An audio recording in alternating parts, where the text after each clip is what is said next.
Hi, my name is Jasmine Elizondo.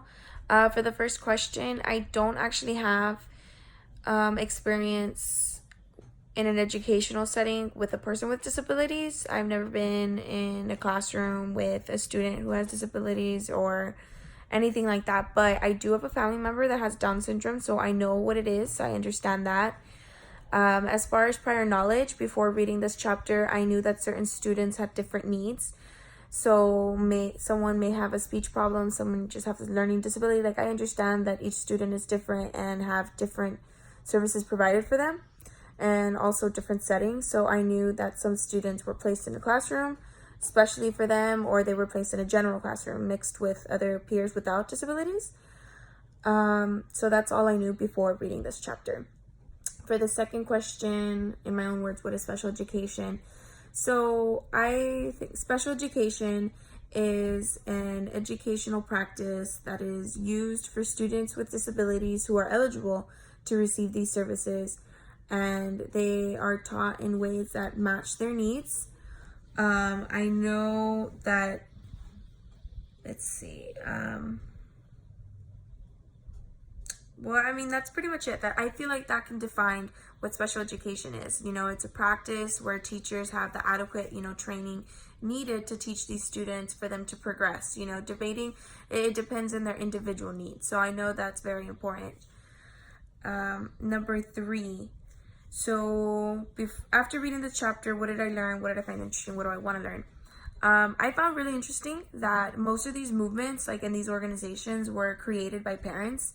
I know that parents are a force to be reckoned with and they'll advocate for their child, but I mean, to hear of all these organizations be starting, created by parents, the UCP, the ARC, and the NATS, I think that's amazing. I honestly thought, that special education existed because, it's a right for them.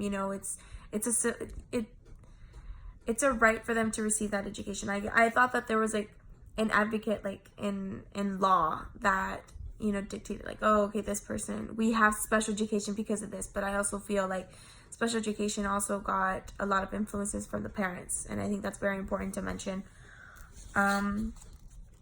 One thing that I want to learn more about is, I know that in the book we were reading a section where other students that have or that are labeled special education or students with disabilities, where some teachers or some schools may place students with based on their race or their cultural background as a special needs student. And I want to learn more about this because I do have an interest in teaching bilingual education.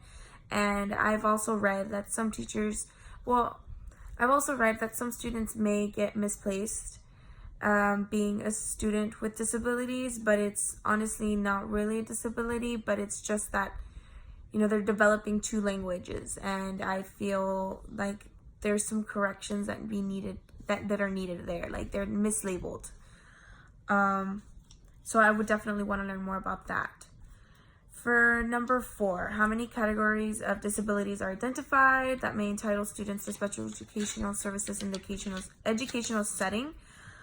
So I know that each state may have different laws or additional laws, but federal law states that there's 13. The learning disabilities, speech disabilities, emotional disturbance, intellectual autism, hearing impairment, visual impairment, deaf blindness, orthopedic impairment, traumatic brain injury, other health impairments like diseases or health disorders, multiple disabilities when you have more than one, and developmental delay. So I counted them up and there's 13. For number 5, name and describe one law. I chose section 504. And section 504 prevents discrimination against all students with disabilities in programs that receive federal funding, as do all public schools. It ensures equal opportunity for participation in full range of school activities. Number 6, what is LRE? LRE is least restrictive environment. So that is when a student can be placed among peers without disabilities. So it's like a general classroom, and they're also in the classroom, or it can be a classroom that is mixed of students with disabilities and students without disabilities. So that's like a least restrictive environment. An IEP is an individual education program.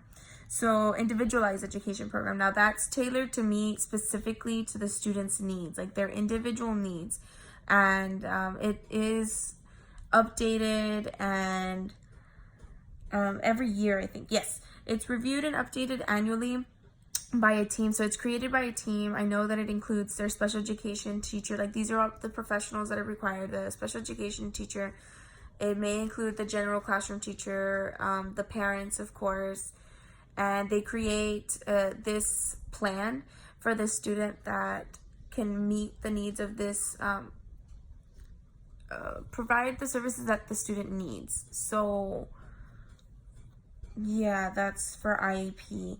And FAPE, Free Appropriate Public Education.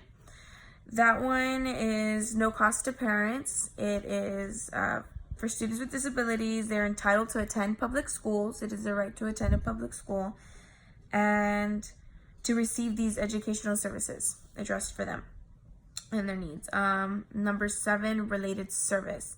So a related service is an assistant that's provided beyond academic instruction. So it could be like speech therapy, physical therapy, or transportation.